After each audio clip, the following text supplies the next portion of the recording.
Our next speaker today at the Invincible Summit is Paige Davidson. And, like many of you, I met her on social media, and I think I met her in Clubhouse. Actually, it was in a Clubhouse room. Now, Paige was participating or speaking on a topic that I didn't know anything about. And she's going to share a little bit of her story here in just a minute. But she was speaking on this topic, and I was like, oh my God, who is this Paige Davidson lady? I got to go check her out. She just is so knowledgeable at this, and I want to find out a little bit more about what she's doing. I'm just giving you little teasers here. And so I checked it out and, found out that Paige, she is on, as you can see behind her, she is on the cover of Women's World magazine. And she's done some really, really great work to move from that place of invisibility. And I mentioned a little bit earlier, alluding to, how, Paige's story of that invisibility is like from inside. And so, Paige, I'm super excited to hear what you have to share today, because your topic is, it's not what you're eating, it's what's eating you. So, Paige, you have the floor. I'd love to hear you. Thank you so much. I am so honored and proud to be here. And Michelle, I just have to tell you, that was amazing. That was an amazing talk that you gave. Look, I'm looking at you on the screen, Michelle. I got so much from that activity. And I also wrote all of those categories down. And I just have to tell you very quickly, I had a light bulb moment under the lessons learned, because I had some tough things in my childhood, but I have some amazing qualities. And when I look back, those amazing qualities came from those tough things in my childhood and some relationship issues. And so I can't wait to do more work on that. And I just wanted to thank you for that. My name is Paige Davidson. I am a health coach. I focus on intermittent fasting. And there's a reason for that. And if you're watching this, I would bet that at some time or another in your life, you wanted to lose weight. You wanted to diet and lose weight for whatever reason. And there are some of us like myself who took that to an extreme, in that I started dieting when I was in probably middle school, but officially going to weight loss places when I was in high school for sure. And for over 40 years, I went to every weight loss place you could think of. I paid more money than you can possibly imagine. I don't know if any of you can relate to this or not, but I paid so much money looking for the answer, how I was going to lose weight. And I was always focused on losing weight. That was my only focus. But how was I going to lose this weight? And I would go someplace, I would pay money, a lot of times, and I would lose some weight. But then it would kind of be like holding on by my fingernails, until eventually I just couldn't do that diet anymore. I couldn't stand those restrictions. I couldn't count and measure and journal and weigh and do all of those things that you had to do those diets. And so I would quit. And then when I would quit, I would gain back what I had lost plus more. And so I dieted my way up to 315 pounds, at which point I found what I thought was just the holy grail of weight loss, which was weight loss surgery. And I had weight loss surgery. I was the second weight loss surgery patient in Kentucky. And my surgeon said to me at that time, he said, Paige, I can operate on your stomach, but I can't operate on your brain. And that was just very confusing for me. It was really kind of annoying to me, because I knew there was something going on, knew there was something more than just food, but I didn't know what it was. And so the title of this talk is, it's not what you're eating, it's what's eating you. And that's very purposeful, because that really encapsulates my journey of going from being and feeling invisible in the world into becoming someone who is invincible. And the way that happened was, I lost a lot of weight through the weight loss surgery, which was a tool, just like anything and everything else. But I failed at it, and I blamed myself, because I just couldn't continue to follow those guidelines. I thought that was the problem. That wasn't the problem. So let's look at the problem. And I'm really feeling like a lot of you are going to relate to some of what I'm saying, because, there's so many of us want to lose weight for a wedding or an event, or just because we don't like the way we look or feel. And we always look at all of the different diets, but there's a thing called biodiversity. And what that means is there is no one right way for everyone to eat. There is no one perfect diet. There's no one solution. Things that work well for me may not work well for you, and vice versa. So we always think the food is the problem. We always think it's what we're eating that's the problem. And yes, we all make decisions and choices in our food that aren't the healthiest and aren't the best. But still, we blame ourselves because we can't follow all of these diets and they're not ultimately successful. And there's so many different kinds. There's keto and WW and paleo and plant-based and Mediterranean. There's so many different ways to eat. But that's not actually the problem. And what I finally learned through the process of practicing intermittent fasting, and I will tell you just quickly, intermittent fasting is not a diet. It is a way to manage your food. So part of the day you're eating during a certain specified period of time. And then the rest of the day, the 24-hour period, you're fasting. You're not eating. You're having a few things like black coffee or plain water or plain green or black tea. Very specific. But it's not a diet. And I was told about intermittent fasting because I had gotten back up to 219 pounds. I'm sorry, not 219, 249 pounds. And I was having some issues with plantar fasciitis and Achilles tendonitis. And I was told about this method of eating. And my first thought was, oh no, that sounds crazy. That sounds ridiculous. I'm not doing that because it sounds like another fad diet. And I swore I would never do any more diets.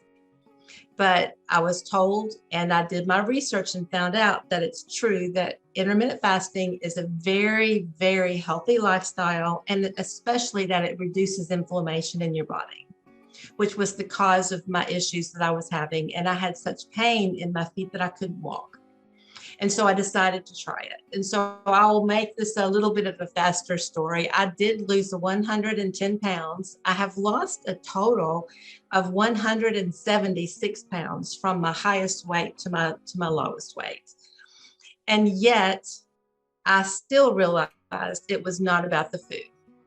And I finally came to understand that it's about what is inside of me and what's inside of you. It's about our thinking. And we never look at that, because if you're like me, you have had the same type of thinking since you were probably a child or in high school at least. And when you have thought those same things for so many years, you don't know that those just are truths. You think that they are, but it's not, they're not. The first thing you have to do is to become aware of these types of thinking. And I became aware that my self-talk was so negative and punitive and mean. And I talked to myself horribly. I talked to myself like I would never talk to anybody else. So the first thought process that I became aware of that was a problem was that negative self-talk. And I would also venture to guess that if you're listening to this, you have dealt with this at some point or another. Mine was very extreme, but the first step in healing anything is awareness. So I became aware of this terrible negative self-talk. And I want to give you some tips on how to solve this issue. I don't want to just say, oh, this is an issue and go on. I was able to solve this issue for myself. And what I want to tell you is it's a very intentional, deliberate process, because the first step is awareness. The second step is making the decision that you're going to solve this problem and correct it. So it's work and it's intentional and it's very deliberate, but you can do it. I did do it. And it was a miracle to me that I was able to do it. Because I don't care what you're trying to accomplish. I don't care what goal you want to accomplish. If you don't believe in yourself, if you're not kind to yourself and give yourself grace and mercy, if you do make a mistake or an error, you will not accomplish whatever it is you're trying to accomplish. That is a barrier that will keep you from accomplishing what you're trying to accomplish. That negativity and that negative self-talk. A study by the National Science Foundation found that we have between 12,000 and 50,000 thoughts per day, and 80% of those are negative. And so many of those are directed at ourselves. So when I was trying to solve this problem, and this is a strategy that I want to share with you, I thought, who would I never talk to the way I talk to myself? And I realized that I would never talk to one of my best friends. I just picked the person. It could be your child. It could be a sibling, a family member, a friend. It doesn't matter who it is. Just think of someone, really visualize that person. And imagine yourself saying to them what you just said to yourself. I was horrified. I would never speak to this person that way. And so I decided, whenever I catch myself, whenever I become aware of myself saying something very negative, very punitive, something really mean, I would imagine myself saying it to my friend. And how would that feel? How would that feel about me saying that? How would I feel about saying that to her? How would it make her feel? And I decided, okay, what would I say to her truthfully? If she was in my situation, the exact same situation, what would I say to her? And inevitably, it would be something kind. It would be something truthful. And that's really important, because one of the very biggest lessons that I've learned along my whole weight loss and health journey is that we believe what we tell ourselves. That is such a key statement. And if you take anything from my talk today, I hope it's that. We believe what we tell ourselves. So when we talk to ourselves in such a mean, punitive, and untruthful way, I'm not a failure. Yes, I have not been successful with a lot of diets. Does that mean I'm a failure? Of course not. I have amazing accomplishments in many areas of my life. And yet I was convinced that I was a total failure because I kept telling myself that I was. And so it became a self-fulfilling prophecy in my mind. I felt like I was. And so becoming aware of those thoughts that are not truthful and not helpful, and thinking, what would you say to someone else that you would be truthful with? And then saying that same thing to yourself. Tell yourself the truth. Be honest with yourself. Speak from the truth and not from the emotion of those thoughts that you've been telling yourself. So that to me is foundational. Understanding that our own thinking is what is eating us. It's not what we're eating. We can work out food, we can work out health plans, but it's what's eating us. And what's eating us is negativity and that terrible, horrible self-talk. And the next step, after you have been able to, I think that's probably the first step for most of us, is to make sure that we're being honest with ourselves and we're being kind to ourselves. That's going to affect your confidence. That's going to affect your self-esteem. That's going to affect your decision making. It's going to affect your food choices, because our thoughts and our beliefs and our behaviors are intertwined. Our actions that we take are intertwined with our thoughts. And so those are things that are really important to understand. And then the next, let me check my time. The next thing I want to talk about with you today, things that are eating you, are self-limiting beliefs. And I know that I had heard people talk about self-limiting beliefs, but I thought, oh, I thought that, well, that's woo-woo. I don't know what they're even talking about. But I became aware, once I became aware of my negative self-talk and I did the work.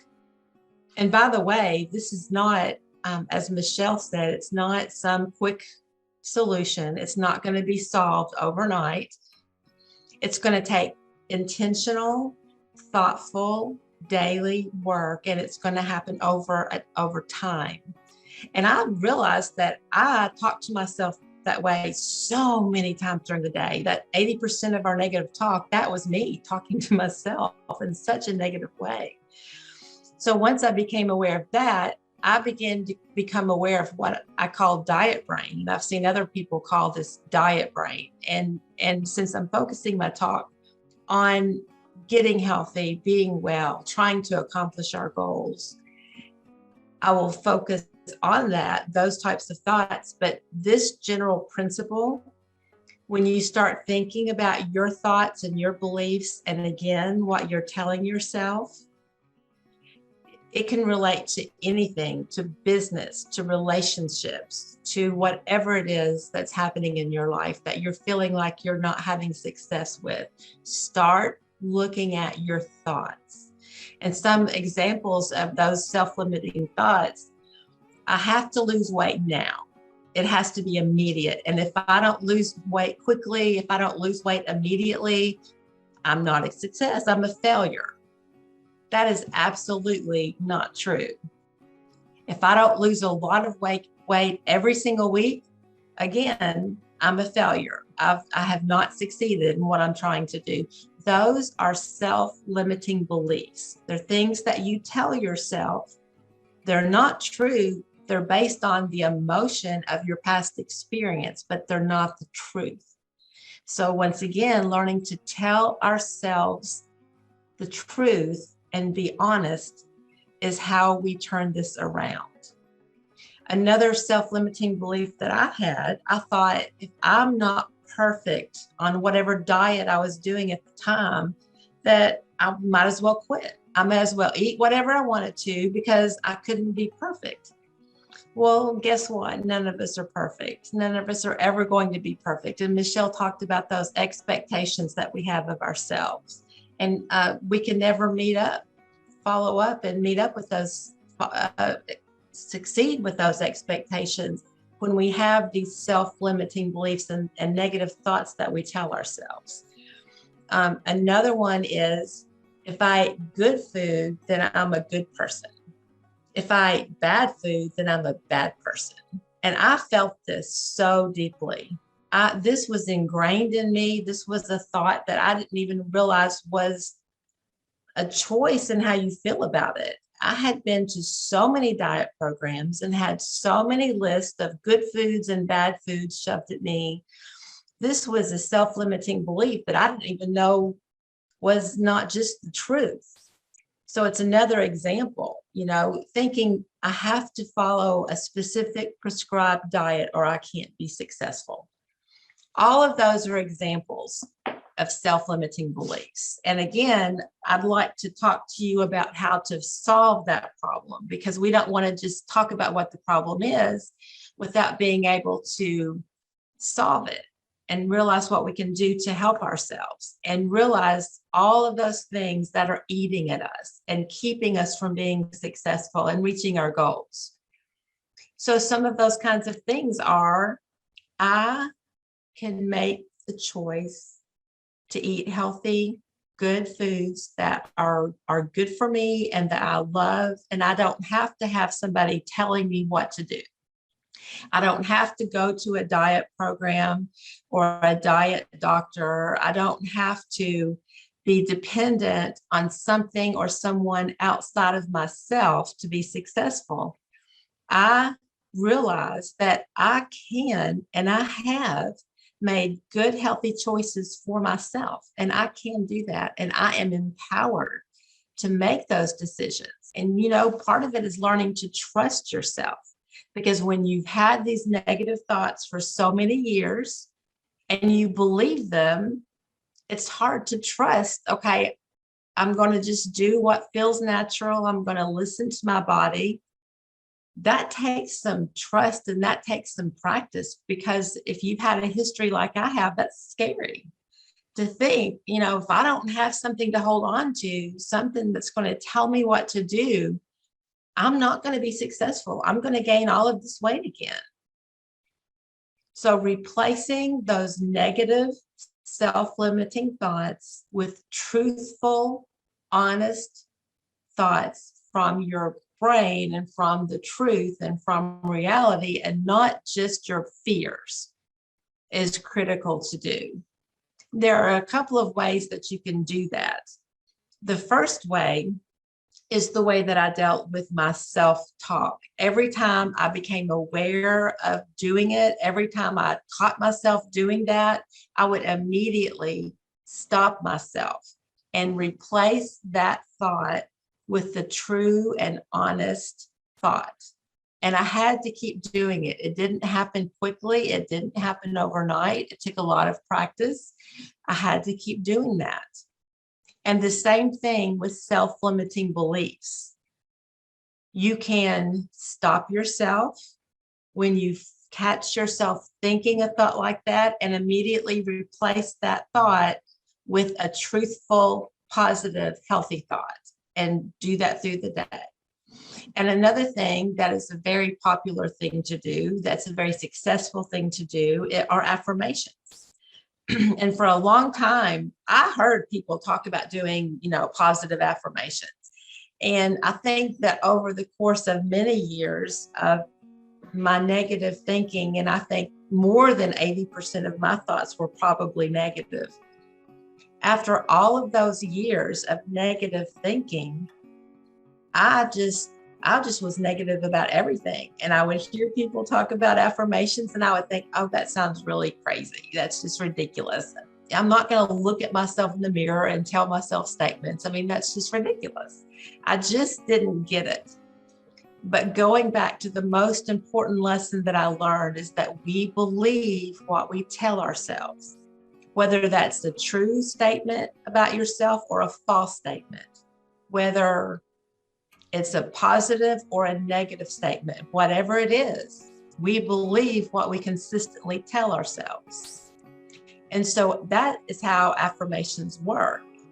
And I know that there are people like Dolores who know so much about self-care, and about Sally who knows so much about self-care, would understand and be able to talk about affirmations and how and why they work.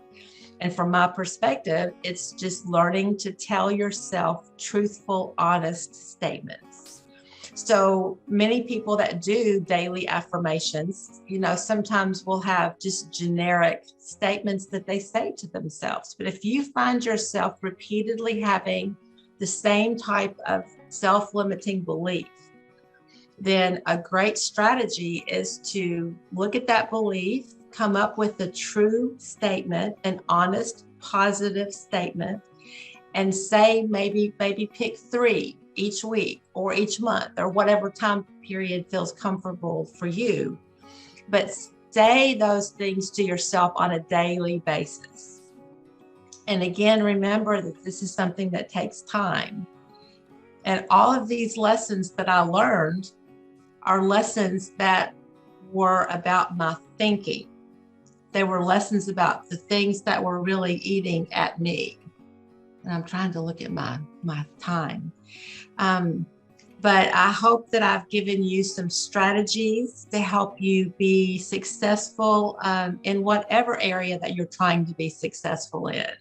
And would love to know if anybody has any questions or comments. I would love to hear from you about that. Awesome, Paige. This was so great. And I'd love to see any chat, there. What did you think about what Paige shared? And I wanted to reiterate some of the things you mentioned, that awareness, right? Before we can make change, we have to have awareness. There's a saying that how you believe, what you believe is how you behave, and how you behave is what you become. And that's exactly what you were saying here, is that what we believe about ourselves, and you were talking about the limiting beliefs, and I love how you said our own thinking is what's eating us. Our own thinking is what's eating us. I thought that was a really great phrase there. So I wanted to talk about, have you talk about the limiting beliefs, replacing that negative language with that positive language. And one thing I wrote down here is, to replace negative thoughts with positive thoughts, but then also not only negative thoughts about ourselves, but negative thoughts that we're having about others. Because oftentimes, and this is my own experience from my own life, is that I was very judgmental for so many decades, because not only was I judging others, I was judging myself. I use that phrase, I'm my own worst enemy, which is a very common, phrase that we hear.